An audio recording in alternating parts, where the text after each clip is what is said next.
streaming on CBS News.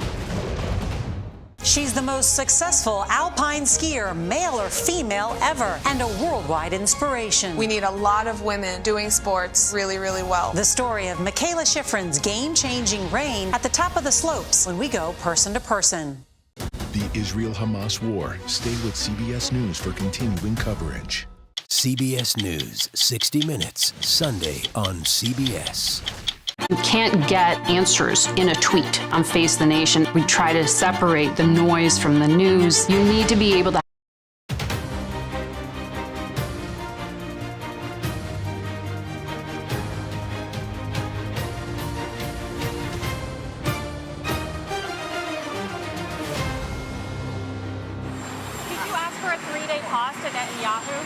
You know, I've been asking for a pause for a lot more than 3 days. To be clear, House Democrats are not going to pay a single right-wing ransom demand. I believe in my heart of hearts that I have accomplished what I set out to do for West Virginia. I've made one of the toughest decisions of my life and decided that I will not be running for re-election. A lot of news. Hello, I'm Robert Costin in Washington. Welcome to America Decides. The White House now says Israel has agreed to a daily 4-hour humanitarian pause in fighting in northern Gaza. The Israelis told the U.S. the timing will be announced 3 hours before the pauses begin each day. The reprieves are meant to allow people to move to the south of the territory and obtain food and medicine. That's according to an Israeli official. CBS News senior White House correspondent Weijia Jiang joins us now. Weijia, thank you for being here. Tell us more about the president's push for a pause.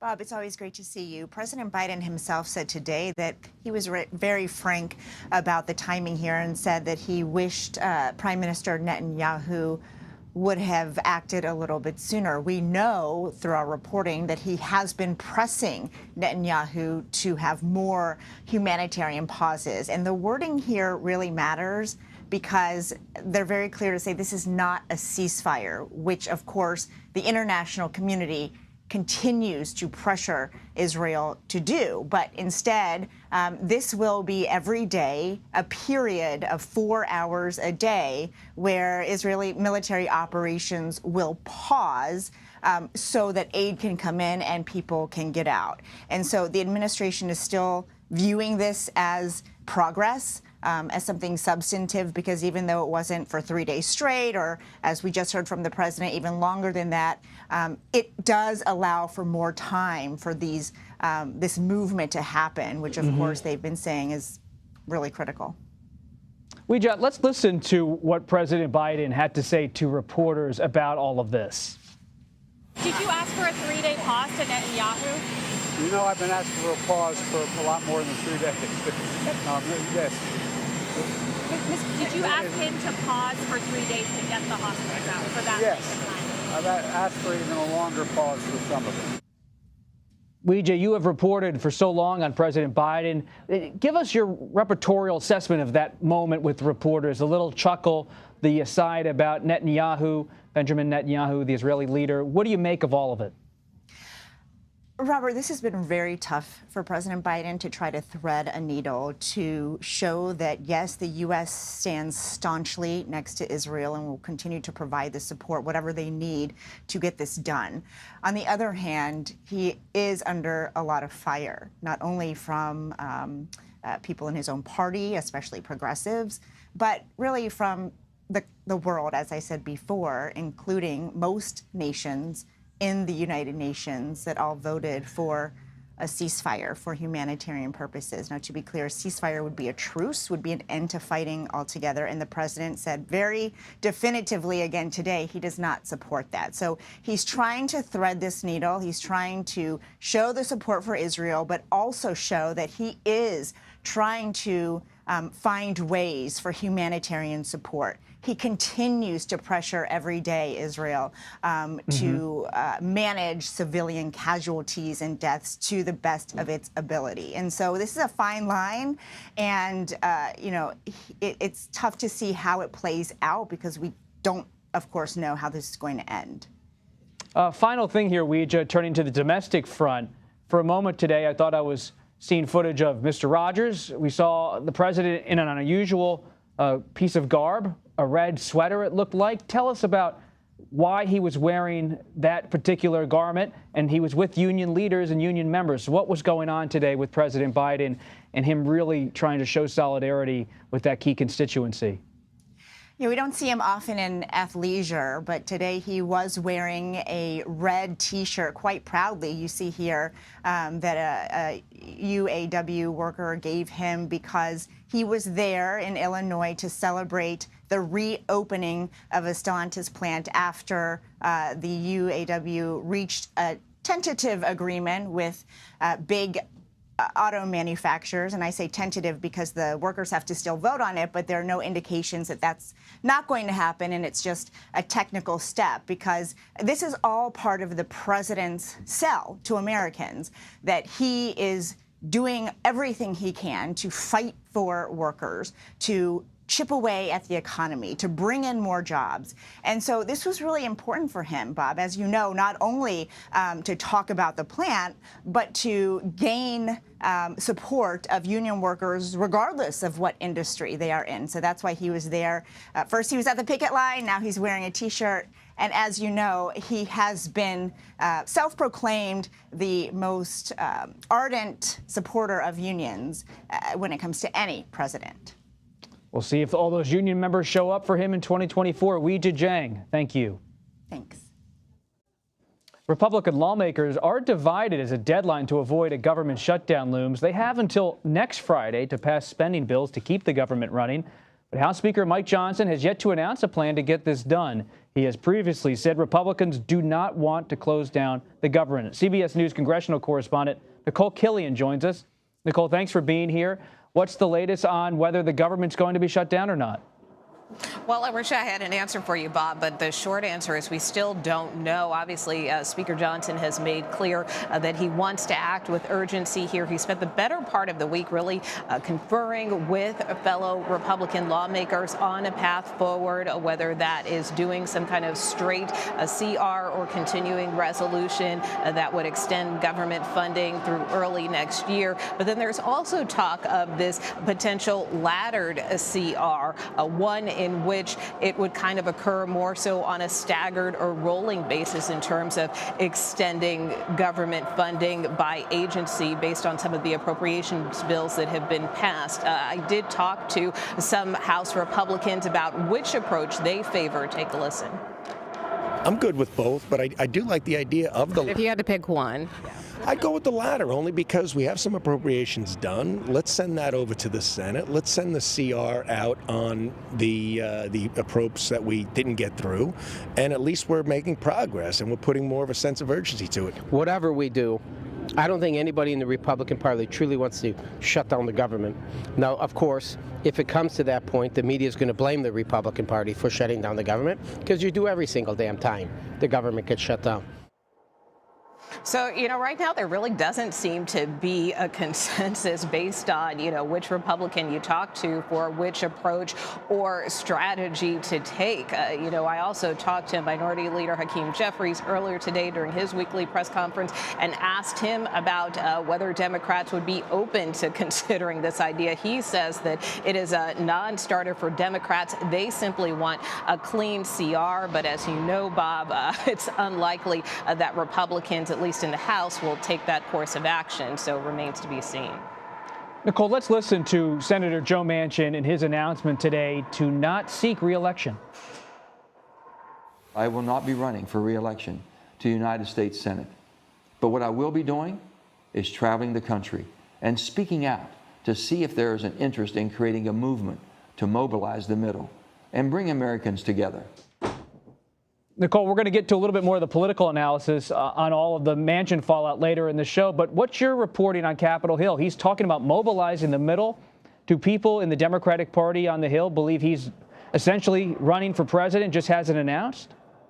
Well, I think it remains to be seen. We did see a statement earlier this afternoon from No Labels, which has kind of been pushing this idea potentially of a unity presidential ticket. And they said that they will have a decision to make on that at some point early next year. But those close to the senator say that they shouldn't, people shouldn't read too much into this notion that he may want to travel the country and talk to people. I mean, I think broadly speaking, in terms of senators here on the Hill, they do see this as a loss. They see Joe Manchin as a good faith partner, someone who has been able to work across the aisle. And so from that standpoint, many senators were disappointed, but certainly grateful for Senator Manchin's service. Nicole Killian, thank you. You bet. We'll take a deeper look at Senator Manchin's decision to not seek re-election after the break, as we discuss. But for now, you're streaming America Decides.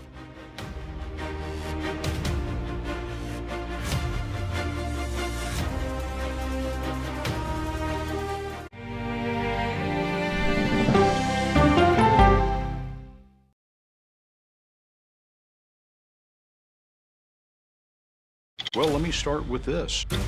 This really Have you told the government? Did any of that make sense? What's your response? You want me to just keep going? with that argument?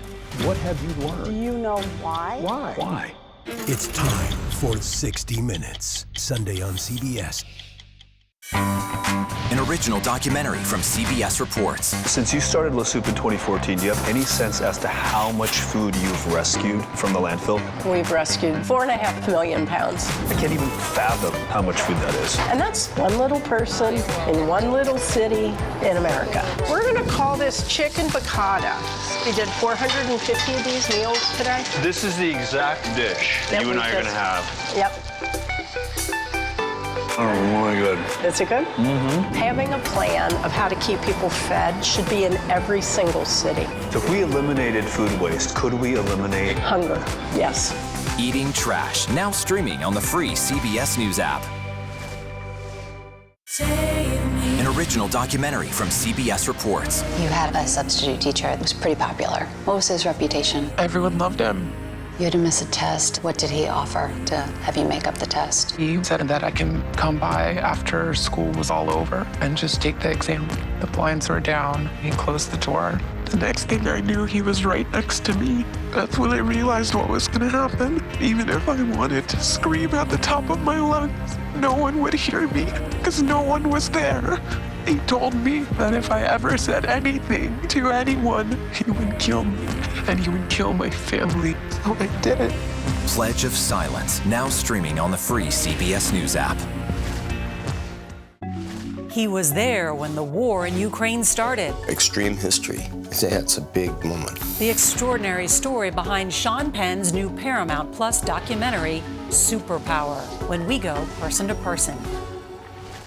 An original documentary from CBS Reports. AI is among the most world-changing technologies ever. Curing diseases, scientific breakthroughs, making lives better. They can help us with medical discoveries, scientific discoveries, doing better agriculture, having cures for things like Alzheimer's. It's also going to really transform the way we work.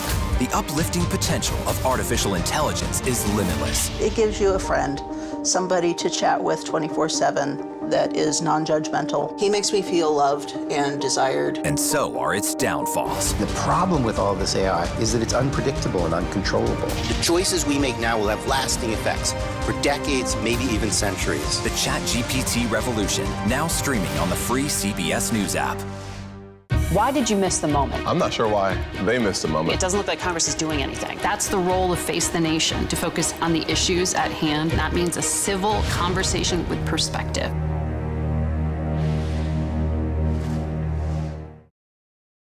I know our country isn't as divided as Washington wants us to believe.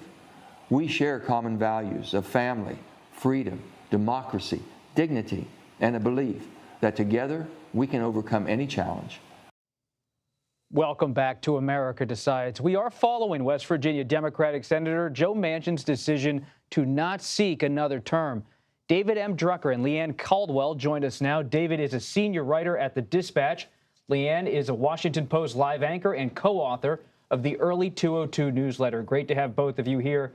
Leanne, let's begin with you. What's the reaction on Capitol Hill to Senator Manchin, especially among Democrats who are worried about his possible entry into the 2024 presidential race?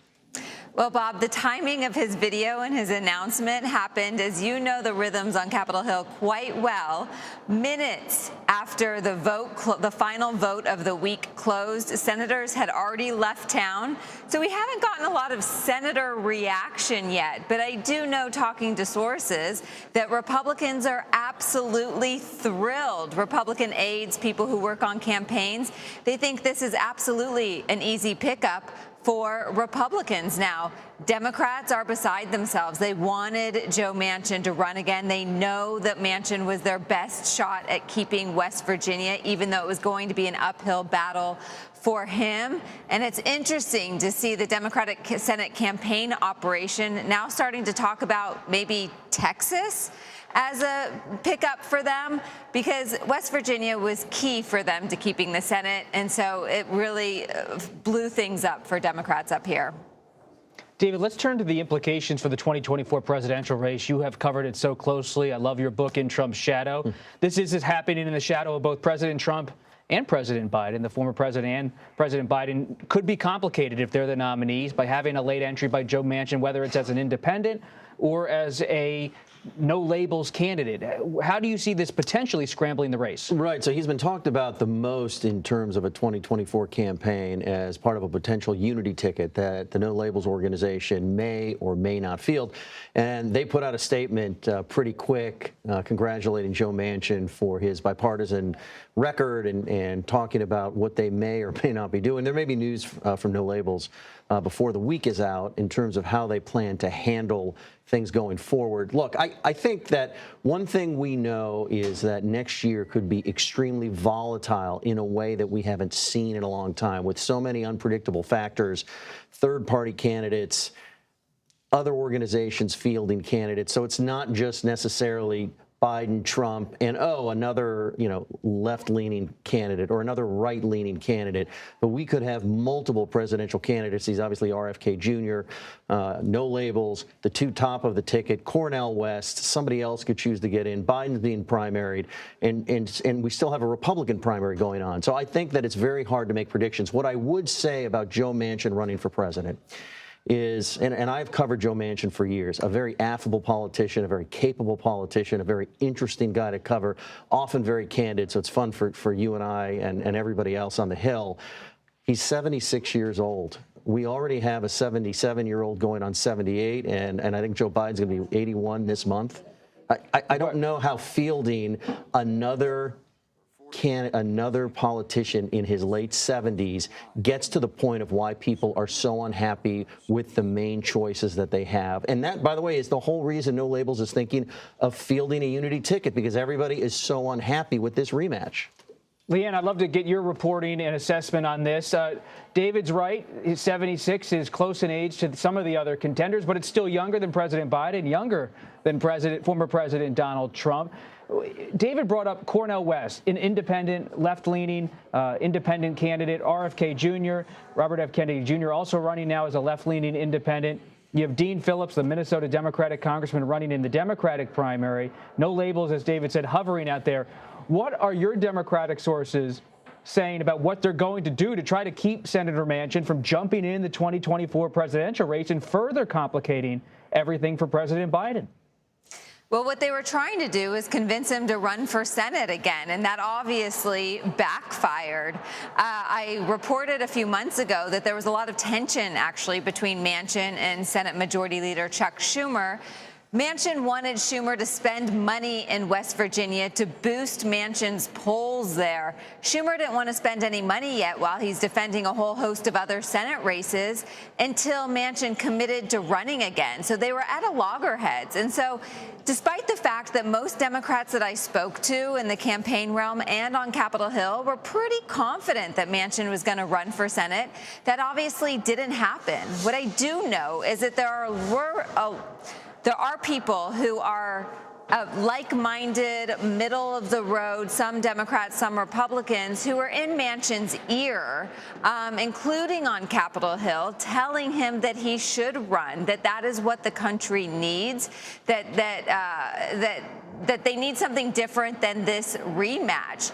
And so what Joe Manchin's video was, yes, just now announcing that he wasn't running for re-election, that was not a video of, I'm going to go home and hang out in West Virginia. I miss West Virginia. I'm out by the creek throwing rocks into the water and spending time with his people.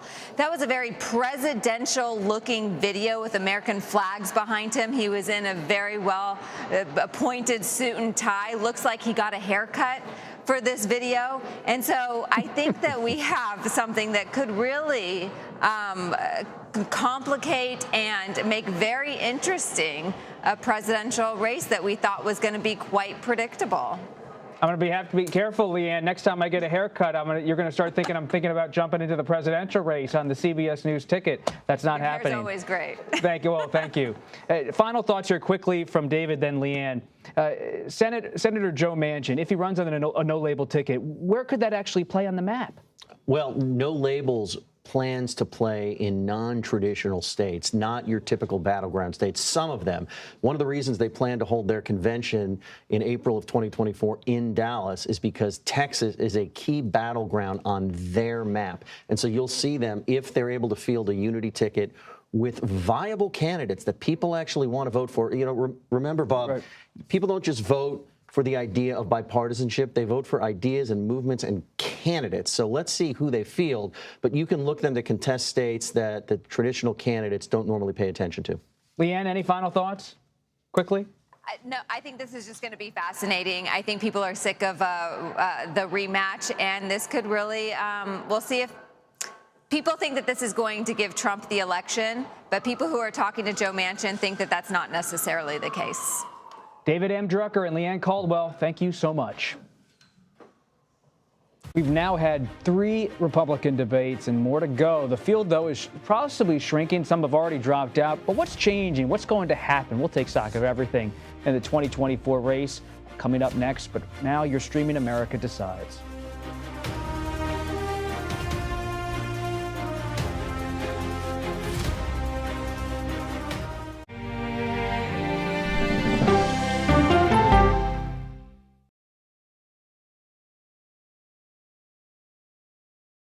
Our story's just begun. Why did you want to share your story? Water up this high? Where are these coming from? That's the million-dollar question. I'm a very curious person. I wake up every morning asking, what's happening in the world? Why is this happening? And how do we answer that question on the CBS Evening News? An original documentary from CBS Reports. Imagine yourself in Manhattan with no police, no army, no mayor. The people of Haiti stare down poverty, corruption, natural disasters, and violence. 90% of the guns that are used by gangs in Haiti are American guns.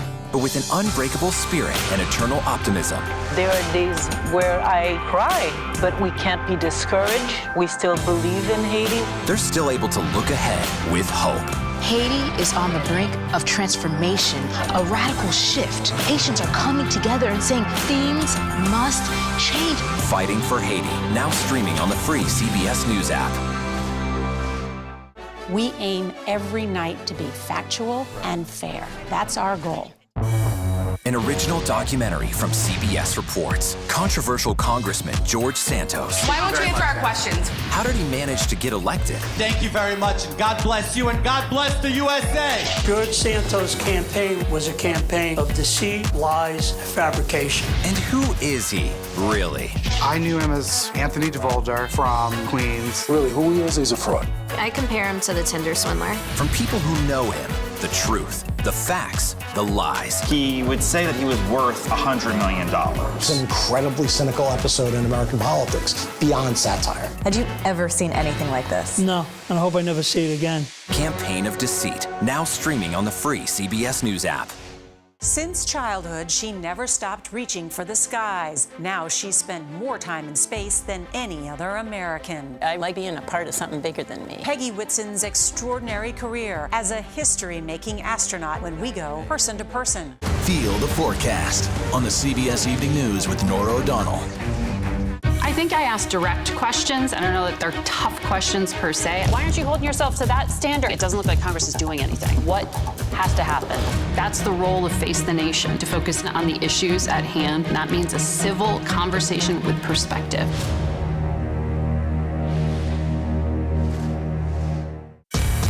We are about to see American weapons in the hands of Mexican cartels. A gun pipeline to Mexico. We are arming the cartels. 100%, no doubt about it. Happening right under our noses. Who's doing something about this? Nobody. A CBS Reports exclusive. Most Americans have no idea that we are effectively arming the enemy next door. This is the story the American people need to know. Arming cartels. Now streaming on the free CBS News app. Welcome back to America Decides. Last night, yet again, former President Trump was missing from the Republican debate stage. Instead of sparring with his rivals, he held a rally mere miles away. CBS News political director Finn Gomez joins us now. Finn, let's begin, though, with a clip from CBS News contributor Enrique Acevedo. He interviewed former President Trump this week for Univision. This week, you were in New York in court. Today, you're facing 4 indictments in multiple jurisdictions. Are you concerned that you might win the Republican nomination only to be forced to drop out of the race? Well, I don't think you drop out. I think the people know it's a political persecution. It's a political hoax. This is Biden, who's the worst president in the history of our country. We've never had a president so dumb, so incompetent, and so corrupt.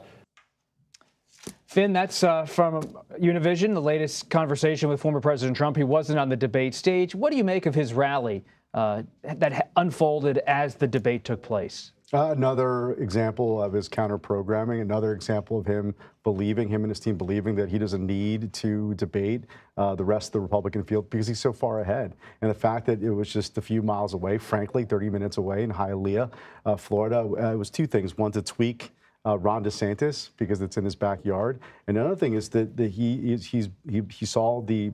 They've been talking about this within the internally about his numbers with like Latino voters. You know, you saw some of those polls from earlier in the week. It's something they want to tout. They think there's some support erosion, if you will, from the Biden folk. These voters switching sides, and he wants to highlight that. The presidential race is at such a fluid moment right now. We just talked with David M. Drucker and Leanne Caldwell about how Senator Joe Manchin might run no labels. You got Cornel West, independent. RFK Jr., independent. Who else might jump in? Dean Phillips just jumped in. No one thought he was going to run. Now he's in the race for the Democratic nomination. As political director of CBS News, how do you map it all out, all of these different threads that are spooling around the country, politically speaking? I think we could see something like potentially like 1992 when there's like a Ross Perot type figure, maybe multiple folks coming Multiple Perots? Yeah, multiple Perots. This might be a multiple Perot like cycle. In the sense of a year of an outsider ethic. Because of the collective dissatisfaction that we have seen for both, this hypothetical matchup happening again, this rematch happening again that we saw in 2020. And that's what No Labels has talked about. If they see a rematch, they likely will put out a ticket, essentially, from the center, they say. And Joe Manchin, Larry Hogan, the former governor of the Republican governor of Maryland, could possibly be on that ticket. I mean, I think you could see that. You could, for sure. 1992 is a fascinating thing to look back on because Pat Buchanan runs against George H.W. Bush in the Republican primary, hurts Bush. Right. You have Ross Perot running, drops out, comes back into the race.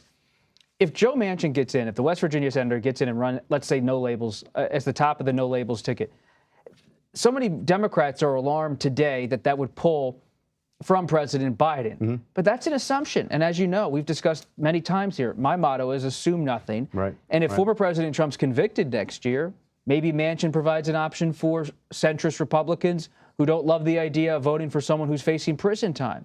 So how do you see whether an independent candidate, whether it's Cornel West, Bobby Kennedy Jr., Senator Joe Manchin, if he gets in, do they pull necessarily from just President Biden? Or when you're talking to your Trump sources, you're well-sourced there, are they worried, for example, not just about Senator Manchin, but maybe about Kennedy and how his position on vaccines could pull some Republican voters in. I would argue I'm well sourced with the Biden camp too, and they do believe that Dean Phillips. I believe you broke the news of the Biden campaign manager. Let it. Yeah, absolutely right. And I do think that. Let it be known. Let it be known. I was just making a point like about the Trump source. I'm gonna put an exclamation point on that now. He's well sourced across the board. As are you. But they believe the Biden camp do believe that the no labels potential ticket, if it happens, if it's like a Manchin Hogan thing, they do think that you could see something that we saw in Arizona during the midterms, right? But are the Trump people alarmed about Kennedy? RFK Jr. Yes, they are. They are. So what are they going to do about it? But well, I mean, you've already seen that they are doing some back channeling.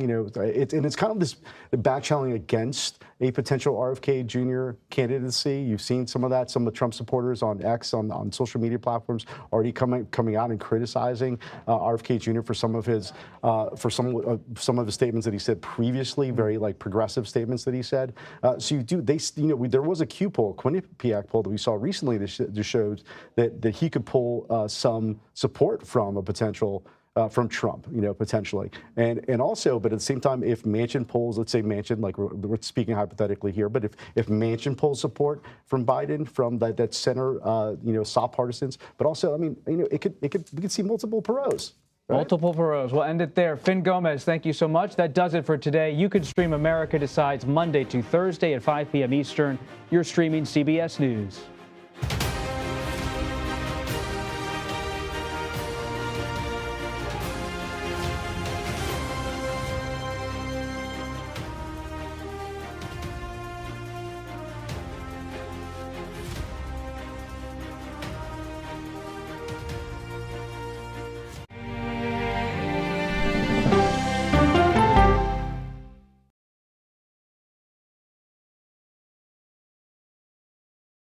On Face the Nation, the way to learn is to listen. We may have a recession. Listening to how someone explains themselves is so key to understanding.